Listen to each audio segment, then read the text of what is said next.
Hello friends, welcome to Roots of Biology channel. और आज हम लोग देखेंगे पार्ट ऑफ सेल।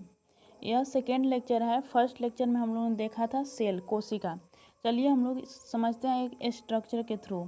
यह प्लांट सेल का स्ट्रक्चर है, जिसमें फर्स्ट है सेल वॉल। देखिए, यह एक मेम्ब्रेन लाइक स्ट्रक्चर होता है, जिसे सेल वॉल बोलते हैं। उसके बाद rough endoplasmic reticulum and smooth endoplasmic reticulum. यह इंडोप्लाज्मिक रेटिकुलम का पार्ट है।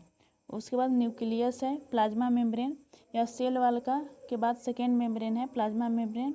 उसके बाद में वैक्यूल्स, यह केवल प्लांट सेल में पाया जाता है, एनिमल सेल में नहीं पाया जाता है। वैक्यूल्स एक मेम्ब्रेन से घिरा होता है, जिसे टोनोप्लास्ट कहते हैं। उसके बाद में लाइसोसोम, राइबोसोम्स, माइटोकॉन्ड्रिया, इस सब का डिटेल्स हम लोग आगे देखेंगे। Chloroplast, microtubule, cytoplasm and plasmodesmata. देखिए, plasmodesmata cell wall and cell membrane के बीच एक चैनल का काम करता है, गोल्जी एपेटस।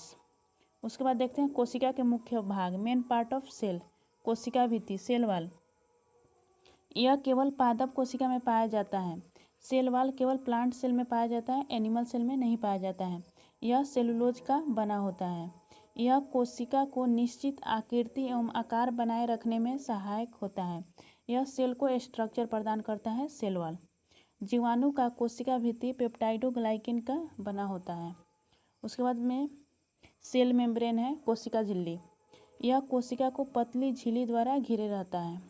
सेल वॉल के बाद सेकेंड मेम्ब्रेन सेल मेम्ब्रेन है, जो कोशिका को पतली झिल्ली द्वारा घिरे रहता है। यह सेमी परमिएबल मेम्ब्रेन होता है।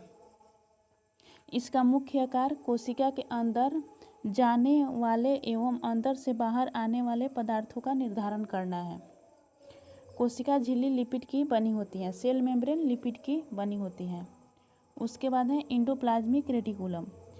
यूकेरियोटिक कोशिकाओं के कोशिका द्रव में चपटे आपस में जुड़े थैला युक्त छोटी नलिकात जलिका तंत्र बिखरा रहता है, जिसे इंडोप्लाज्मिक रेटिकुलम कहते हैं। यह दो प्रकार के होते हैं। इंडोप्लाज्मिक रेटिकुलम दो प्रकार के होते हैं। एक होता है रफ इंडोप्लाज्मिक रेटिकुलम और सेकेंड होता है smooth endoplasmic reticulum. Rough endoplasmic reticulum, जिसे खुरदरी इंडोप्लाज्मिक रेटिकुलम कहते हैं, इनके सतह पर राइबोसोम मिलते हैं, इसलिए इन्हें रफ इंडोप्लाज्मिक रेटिकुलम कहते हैं। और स्मूथ इंडोप्लाज्मिक रेटिकुलम, इसके सतह पर राइबोसोम नहीं मिलते हैं, जिसके कारण इसे स्मूथ इंडोप्लाज्मिक रेटिकुलम कहते हैं। देखिए, इसका कार्य, इंडोप्लाज्मिक रेटिकुलम का कार्य क्या होता है? उस वसाओं एवं प्रोटीनों का संचरण करना कोशिका झिल्ली द्वारा, यानी वसा एवं प्रोटीन का संचरण करना, एक जगह से दूसरे जगह भेजना।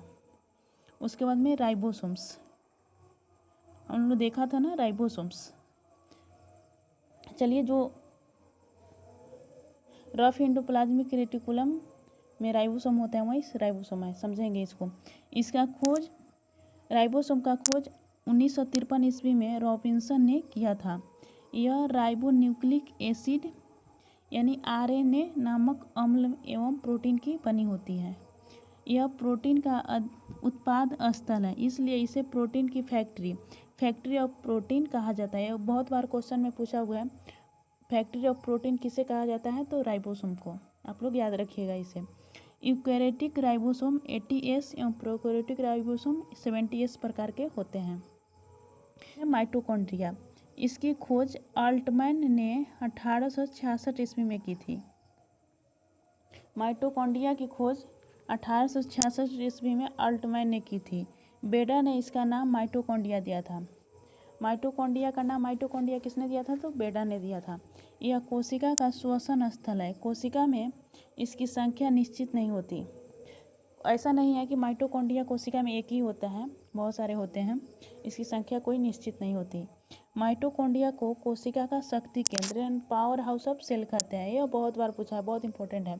पावर हाउस ऑफ सेल किसे कहते हैं? तो माइटोकॉन्ड्रिया को। इसमें 70S प्रकार के राइबोसोम पाए जाते हैं। माइटोकॉन्ड्रिया विखंडन द्वारा विभाजित होती हैं। उसके बाद देखेंगे गोल्जी काय, गोल्जी बॉडी। इसकी खोज कैमिलो गोल्जी नामक वैज्ञानिक ने की थी। गोल्जी बॉडी का खोज कैमिलो गोल्जी ने की थी। यह सूक्ष्म नलिकाओं के समूह एवं थैलियों का बना होता है। यह ट्यूब्यूल्स का बना होता है। इसका कार्य है, यह पैकेजिंग का कार्य करता है। प्रोटीन एवं अन्य पदार्थ को पैकिंग करके एक थैले के रूप में उसके गंतव्य स्थान पर पहुंचा देती है। कौन? Golgi body. इस प्रकार गोल्गी बॉडी को यातायात प्रबंधक कहते हैं। उसके बाद में लाइसोसोम। इसकी खोज डी डुवे नामक वैज्ञानिक ने की थी। लाइसोसोम की खोज डी डुवे नामक वैज्ञानिक ने की थी। यह सूक्ष्म गोल इकहरी झिल्ली से घिरी थैली जैसी रचना होती है। इसमें सभी प्रकार के जल अपघटकीय एंजाइम जैसे हाइड्रोलेज, लाइपेज, प्रोटीएज एवं कार्बोहाइड्रेट मिलते हैं। इसे आत्मघाती थैली, सुसाइडल वेसाइकल भी कहा जाता है लाइसोसोम को। ये भी इम्पोर्टेंट आप लोग याद रखिएगा। सुसाइडल वेसाइकल किसे कहते हैं? तो लाइसोसोम को कहते हैं। उसके बाद में लवक प्लास्टिड, यह केवल पादप कोशिका में पाया जाता है। लवक प्लास्टिड केवल पादप कोशिका में पाया जाता है। यह 3 प्रकार के होते हैं। हरित लवक, chloroplast, leucoplast and chromoplast. First देखेंगे क्लोरोप्लास्ट। यह हरा रंग का होता है क्योंकि इसके अंदर एक हरे रंग का पदार्थ वर्णहरित क्लोरोफिल होता है, जिसके कारण यह हरा रंग का होता है। इसी की सहायता से पौधा प्रकाश संश्लेषण करता है। क्लोरोफिल के सहायता से ही पौधा प्रकाश संश्लेषण करता है और भोजन बनाता है। इसलिए हरित लौह को पादप कोशिका की रसोई घर कहते हैं। ये भी इम्पोर्टेंट है, आप लोग याद रखिएगा। पादप रसोई घर किसे कहते हैं? पादप कोशिका को, तो क्लोरोप्लास्ट को। पत्तियों का रंग पीला कैरोटीन के निर्माण होने का कारण होता है। पत्तियों का रंग पीला कैरोटीन के निर्माण होने के कारण होता है। सेकेंड है ल्यूकोप्लास्ट। यह रंगीन होता है, इसमें कोई कलर नहीं होता है। यह पौधों के उन भागों की कोशिकाओं में पाया जाता है जो सूर्य के प्रकाश से वंचित है, जैसे कि जड़ों में, भूमिगत तनों में आदि में। यह भोज्य पदार्थ का संग्रह करने वाला लौक है। थर्ड है वर्णी लौक क्रोमोप्लास्ट। यह रंगीन लौक होता है। ये बहुत सारे कलर्स के होते हैं जो प्रायः लाल, पीले, नारंगी रंग के होते हैं। यह पौधों के रंगीन भाग जैसे पुष्प, फल, भित्ति, बीज आदि में पाए जाते हैं। कौन? क्रोमोप्लास्ट। देखिए टमाटर में लाइकोपेन पाया जाता है, गाजर में कैरोटीन, ये सब आप लोग याद रखिएगा, इंपॉर्टेंट है। चुकंदर में विटामिन। उसके बाद देखते हैं वैक्यूल्स रसधानी। यह कोशिका का निर्जीव रचना है। इसमें तरल पदार्थ भरी रहती है। यह निर्जीव रचना है, इसमें तरल पदार्थ भरी रहती है। केवल प्लांट सेल में ही पाया जाता है। जंतु कोशिका में यह अनेक एवं बहुत छोटी होती है। जंतु कोशिका में होती है लेकिन बहुत छोटी होती है, जबकि प्लांट कोशिका में बड़ी होती है। परंतु पादप कोशिका में यह कोशिका का 90% स्थान घेरता है। वैक्यूल्स एकल झिल्ली से आवृत होती हैं जिसे टोनोप्लास्ट कहते हैं। वैक्यूल्स एक झिल्ली द्वारा घिरी रहती हैं जिसे टोनोप्लास्ट कहते हैं। उसके बाद सेंट्रोसोम। इसकी खोज बोबेरी ने की थी। सेंट्रोसोम का खोज बोबेरी ने की थी। यह केवल जंतु कोशिका में पाया जाता है। देखिए जैसे वैक्यूल केवल प्लांट सेल में पाया जाता है, वैसे ही सेंट्रोसोम केवल एनिमल सेल में पाया जाता है, जंतु कोशिका में पाया जाता है।